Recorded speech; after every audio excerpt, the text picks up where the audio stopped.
Matahari bersinar cerah di kota pesisir Banda Aceh. Sinar matahari memantul di permukaan laut, menciptakan kilauan yang mempesona. Pohon-pohon palem bergoyang tertiup angin laut yang hangat. Angin ini membawa kesejukan dan ketenangan bagi penduduk setempat. Aroma garam dan rempah-rempah memenuhi udara. Setiap hembusan angin membawa cerita dari laut yang luas. Kehidupan berjalan lebih lambat di sini. Tempat di mana waktu seakan berhenti. Penduduk desa menikmati setiap momen dengan penuh kesyukuran. Inilah rumah bagi keluarga Anwar. Rumah sederhana ini penuh dengan cinta dan kebahagiaan. Pak Anwar, seorang nelayan, adalah sosok pria yang kuat dan tenang. Setiap hari, dia berlayar ke laut untuk mencari nafkah bagi keluarganya. Istrinya, Ibu Anwar, memiliki hati yang penuh cinta dan tawa. Dia menjaga rumah dan memasak makanan lezat untuk keluarganya. Kedua anak mereka, Arif dan Maya, mengisi hari-hari mereka dengan keceriaan. Mereka bermain di pantai, menikmati kebebasan dan keindahan alam. Arif, sang kakak, adalah anak laki-laki yang cerdas dan penuh rasa ingin tahu. Dia selalu ingin tahu tentang dunia di sekitarnya. Dia suka menjelajahi pantai bersama ayahnya. Mereka sering menghabiskan waktu bersama, memancing dan berbicara tentang kehidupan. Maya, adik perempuannya, dikenal dengan tawanya yang riang dan mata berbinar. Dia membawa kebahagiaan kemanapun dia pergi.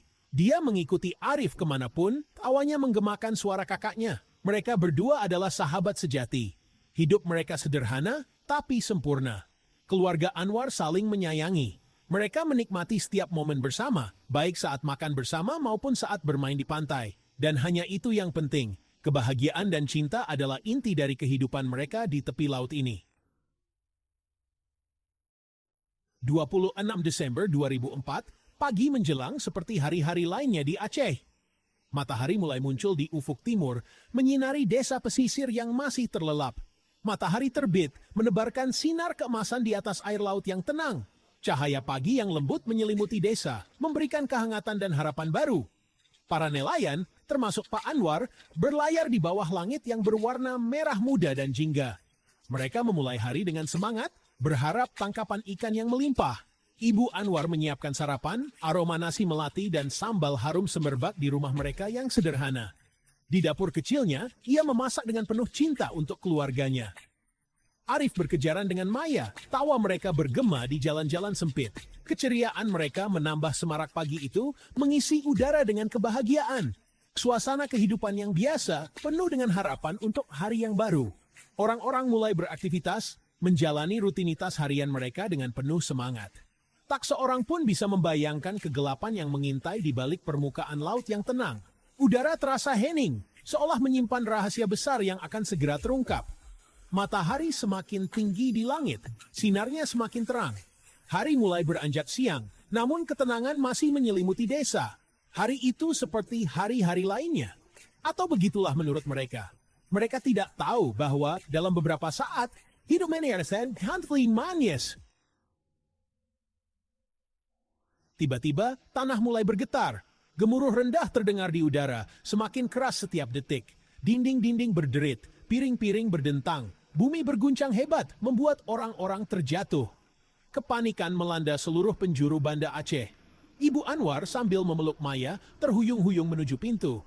Matanya liar ketakutan, mencari Arif yang sedang bermain di luar. Arif yang terjatuh, menatap ke atas dengan ngeri saat tanah berguncang di bawahnya.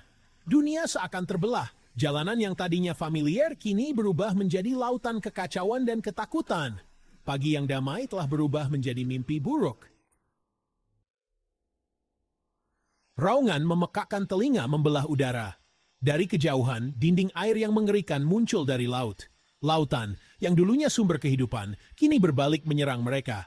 Tsunami, kekuatan alam yang dahsyat menerjang pantai dengan kecepatan yang mengerikan. Orang-orang berteriak, berlari ketakutan, tetapi tidak ada tempat untuk bersembunyi. Gelombang itu menghantam garis pantai, menelan semua yang dilewatinya. Bangunan-bangunan runtuh seperti istana pasir. Pohon-pohon tumbang seperti ranting kecil. Dunia yang mereka kenal hancur berkeping. Ibu Anwar masih memeluk Maya, terseret arus yang kuat. Dia memeluk erat putrinya, jantungnya berdebar ketakutan. Arif, terpisah dari ibu dan adiknya, merasa dirinya terombang-ambing seperti boneka kain di tengah air yang bergolak. Puing-puing menghantamnya, air asin membuat matanya perih. Dia terbatuk-batuk, megapak mencari-cari napas. Dia tersesat di lautan kekacauan dan kehancuran. Dunia yang dikenalnya, kehidupan yang dicintainya, telah hilang.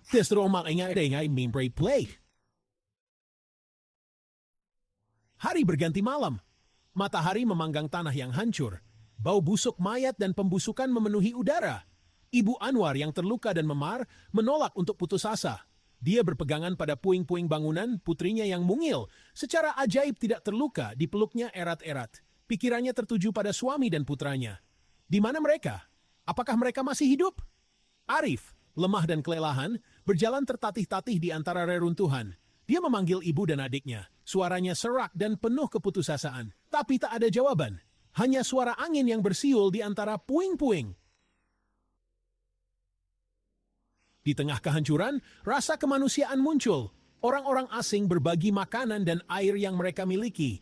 Para relawan dari desa-desa tetangga dan negara-negara jauh berdatangan. Hati mereka dipenuhi belas kasih. Rumah sakit darurat didirikan untuk merawat yang terluka. Ibu Anwar, kekuatannya diperbarui oleh secercah harapan bergabung dengan para penyintas lainnya untuk mencari orang-orang yang mereka cintai. Dia menolak untuk percaya bahwa suami dan putranya telah tiada. Dia berpegang teguh pada keyakinan bahwa entah bagaimana, di suatu tempat mereka masih hidup. Suatu hari, saat Arif berjalan tertatih-tatih di antara reruntuhan, dia melihat sosok yang dikenalnya. Itu ayahnya. Pak Anwar, babak belur tapi hidup, berhasil selamat dari gelombang tsunami. Dia telah mencari keluarganya tanpa lelah. Pertemuan mereka adalah secercah harapan di tengah keputusasaan. Mereka saling berpelukan, hati mereka dipenuhi rasa syukur dan kelegaan. Tapi kebahagiaan itu tak berlangsung lama. Maya dan Ibu Anwar masih hilang. Didorong oleh cinta dan tekad, Arif dan Pak Anwar melanjutkan pencarian mereka. Mereka menolak untuk menyerah. Mereka mengunjungi tempat-tempat penampungan, memeriksa daftar korban selamat yang tak berujung, dan berpegang pada pejuk sekecil apapun. Kemudian, suatu hari, saat mereka berjalan melewati sebuah kamp yang ramai, mereka mendengar tawa yang familiar. Jantung Arif berdetak kencang. Dia menoleh ke arah suara itu, matanya mengamati wajah-wajah orang. Dan di sana, duduk di samping ibunya, adalah Maya. Pertemuan itu tak ubahnya keajaiban. Air mata kebahagiaan mengalir di wajah mereka saat mereka berpelukan. Hati mereka dipenuhi cinta yang semakin kuat melalui cobaan berat ini. Tsunami meninggalkan bekas yang tak terlupakan di Aceh. Gelombang dahsyat itu menghancurkan segalanya dalam sekejap mata, meninggalkan jejak kehancuran yang tak terbayangkan. Luka fisik di tanah menjadi pengingat abadi ketika laut berbalik menyerang mereka. Bangunan-bangunan yang hancur, jalan-jalan yang retak, dan puing-puing yang berserakan adalah saksi bisu dari bencana yang melanda. Luka emosional bahkan lebih dalam, terukir selamanya di hati para penyintas. Setiap wajah yang penuh kesedihan, setiap air mata yang jatuh, menceritakan kisah kehilangan yang tak terkatakan. Tapi di tengah reruntuhan, ada juga harapan. Anak-anak yang bermain di antara puing-puing, orang-orang yang saling membantu membangun kembali rumah mereka, dan komunitas yang berkumpul menunjukkan bahwa kehidupan terus berjalan. Semangat rakyat Aceh, ketangguhan mereka, dan keyakinan mereka yang tak tergoyahkan pada kekuatan cinta, bersinar terang. Mereka berdoa bersama, saling menguatkan, dan menunjukkan bahwa persatuan adalah kekuatan terbesar mereka. Keluarga Anwar, meskipun selamanya ditandai oleh tragedi itu, muncul lebih kuat. Ikatan mereka tak terpisahkan. Mereka menemukan kekuatan dalam kebersamaan, saling mendukung dan menguatkan satu sama lain. Mereka membangun kembali hidup mereka, bata demi bata. Cinta mereka satu sama lain adalah fondasi tempat mereka berdiri. Setiap tindakan kecil, setiap usaha untuk membangun kembali adalah bukti dari ketahanan dan semangat mereka. Tsunami telah merenggut begitu banyak, tetapi juga telah mengungkapkan kekuatan luar biasa dari jiwa manusia, kekuatan harapan, dan keabadian cinta. Matahari terbit di atas Aceh yang telah dibangun kembali, wajah-wajah penuh harapan dari para penyintas, dan pemandangan pemulihan menunjukkan bahwa meskipun bencana telah terjadi, kehidupan dan cinta tetap bertahan.